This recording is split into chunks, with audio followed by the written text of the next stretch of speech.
เจ้านี่นะโอ้โบแมนซ้ำไทยฤดูกาลแล้วปจักดิพี่น้องเลยน่าคือว่าจากเหลือน้อยละอันนี้เพิ่นกวานก้าไว้ถดำได้นี่โอ้ส่วนมาทางด้านนี้กันหน้าวานขึ้นมาทั้งหญ้าทั้งเขาเลยเอ้ยเอาเบิ่งรถคูปต้าคันนี้พี่น้องเอ้ยรุ่นใดเนาะนี่เอาเดี๋ยวเบิ่งไกลๆคือว่าไอ้โรตารี่คือว่าสีน้ำเงินโรตารี่สีฟ้ารุ่นใดอีกเนาะบาทนี่เดี๋ยวให้เพิ่นวนกลับมาใกล้ๆอีกเบิ่งอีกทีหนึ่งก่อน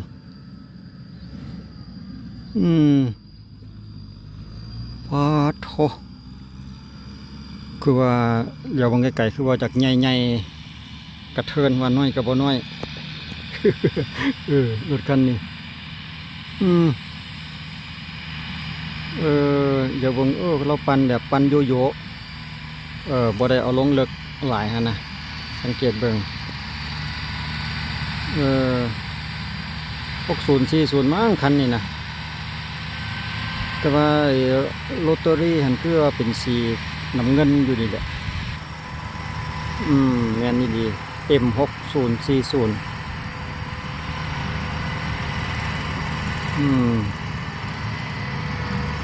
เบิ่งเพิ่นสิเลี้ยวละมั้งนี่นะคือสิวนมาอีกเบิ่งเทคนิคการปั่นหน้าแห้งของเจ้านี่ทีนึงพี่น้องรู้สึกว่าจะกระเทินแบบบ่อยากมีน้ำหลายเพราะปันใดบ่มีเลยละไปคันที่ว่าล่ะเป็นต้มก็ว่าได้แหละต้มแบบเหนียวๆนี่แหละ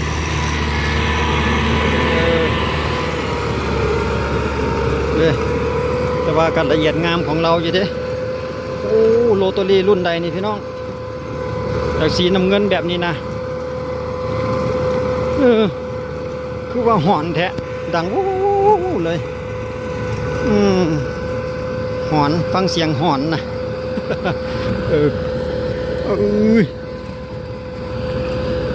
กับประมาณ2 เมตรผุนมั้งโรตารี่รุ่นนี้นะคือว่ากว้างอยู่ได้ล่ะเฮากับบ่ฮู้เกี่ยวกับโรตารี่เนาะว่ามันมีจักแขวจักขนาดจะมาเห็นเพลินๆของเพิ่นนี่สงสัยเพิ่นจะวานมั้งนี่โอ้เพิ่นวานเข่าแล้วก็จังปั่นเพราะว่าสังเกตเห็นเป็นเม็ดเข่าอยู่พี่น้องแต่ว่ากล้องเฮานี่อาจจะบ่โฟกัสแต่ว่าเฮาเดี๋ยวบ่สายตานี่เห็นเม็ดเข่าละแสดงว่าเพิ่นปั่นกบปั่นกบเข่าปั่นกบเม็ดเข่าซื้อๆเนาะ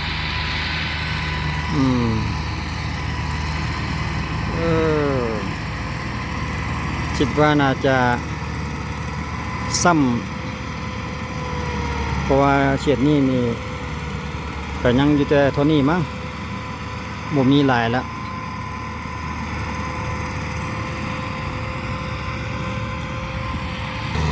มาแล้วเดี๋ยวบังอีกแป๊บนึงก่อนพี่น้องรู้สึกว่าจะได้ใจขนาดดูฟังอยู่นี่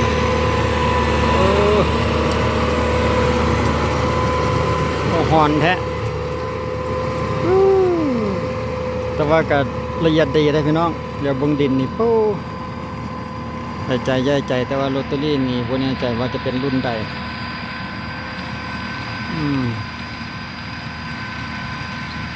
ในบริเวณนี้ก็ส่วนหลายก็จากสำเร็จไปหลายเติบแล้วเด้นาเขตนี่จุดนี้ก็เป็นคลองซีคือกันพี่น้องคลองซีเขตนาทงหาบเบิ่งเขาเบิ่งนาเพิ่นให้ลุ่มหันแห้งหลายแล้วหันนะแห้งกว้างแล้วหันนะกำลังวานแต่ว่าสังเกตเบิ่งคือว่าบ่อยากเกิดนี่แหละสงสัยจะมีปัญหากับน้ำขังหลายน้ำขังหลายเกินไปแบบบ่มีบอลระบายบ่หรือจังใดสังเกตเบิ่งไก่ขาวอักลากอยู่เนาะแต่ว่าเข้าหันบ่เกิด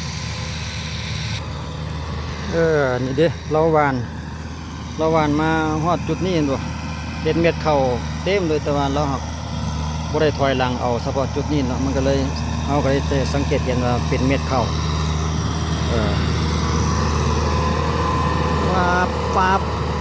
ปั่นแบบสาวเดียวเลยพี่น้องใจเดียวเลยนะตีโค้งเอาเลยเราเฮ็ดวิธีการเฮ็ดนาของแต่ละคนนี่ก็บ่คือกันพี่น้องจะมีหลายแบบหลายวิธี แล้วแต่ว่าความสะดวกของแต่ละคนหรือว่าแต่ละเจ้านี่อาจจะบ่คือกันเนาะบางคนก็มีเวลาบางคนก็บ่มีเวลาจังซี่นะเลยได้เฮ็ดตามที่ว่าสะดวก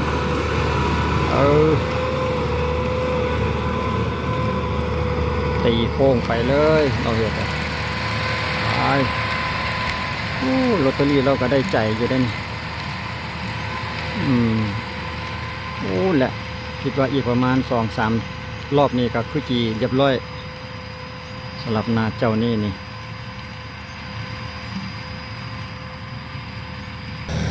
ลักษณะของเพิ่นก็จะแม่นเพิ่นจะปั่นก่อนเราหนึ่งเนาะหลังจากนั้นเพิ่นจะเอาเข้ามาวานแล้วเพิ่นก็ปั่นครบอีกเป็นเราที่สองก็ถือว่าสำเร็จสำหรับวิธีเฮ็ดของเพิ่นเพราะว่าเฮาสังเกตเห็นนี่เพิ่นเอาเข้ามาวานหลังจากว่าปั่นก่อนแล้วจังไปวานเข้าเนาะ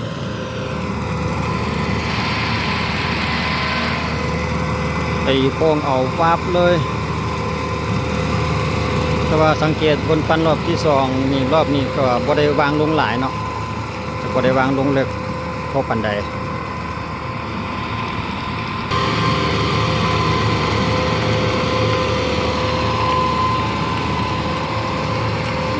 รถของเรานี่บ่แน่ใจว่ามันห่อนนะพี่น้องจักมันเป็นนอนอีหยัง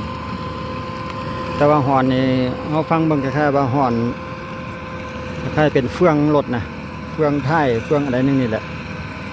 แต่ว่าคันสิแม่นอันห่อนอันของรถตัวนี้นี่ก็บ่แม่น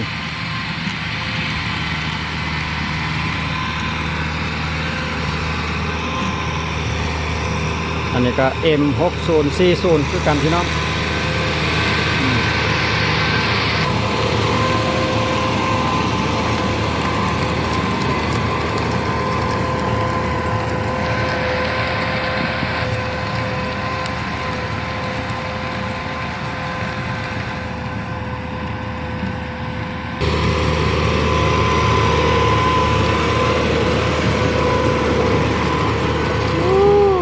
จบงาม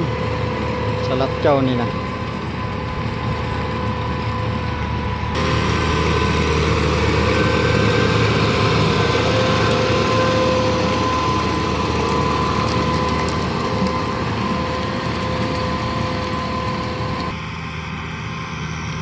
ก็ดีก็ง่ายอยู่เนาะพี่น้องถ้าหากว่ามันแห้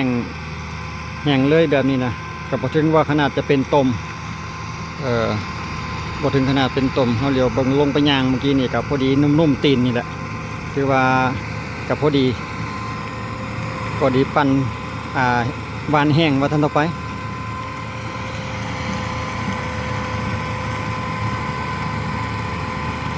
เสียงโอ้โน้เด่นหัวพี่น้องถ้าว่าเขาฟังใกล้ๆนี่หอนบอกแห้งๆรถเรานะเอาจะได้ถอยหลังเก็บมุมติดหรือจังใดสงสัยไปเอาลายตัดแหนมมั่ง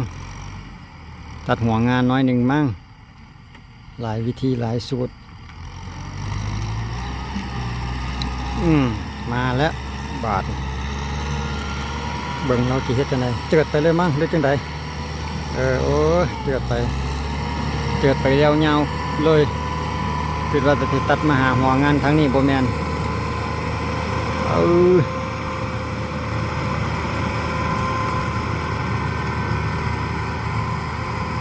หลายวิธีหลายสไตล์ของแต่ละคนบ่คือกัน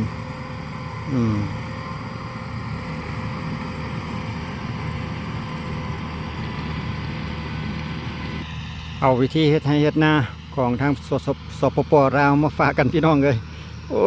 แดดร้อนเลยเลียนอยากพันกันละส่วนตะกร้านี่คิดว่าเพิ่นอาจจะลบแล้วกลับไปว่านอยู่อีกบอนใหม่บอนหนึ่งมั่งสำหรับนาให้นี่เนาะจะมีทั้งวานมีทั้งดำกันเจอแล้วมีทั้งวานก้ามีทั้งเห็ดนาวานส่วนจุดนี้ก็คลองซีพี่น้องอันนี้ก็คือคลองชลประทานน้ำก็จะไหลมาตลอดจังซี่แหละพี่น้องนาดีดินดีน้ำก็ดี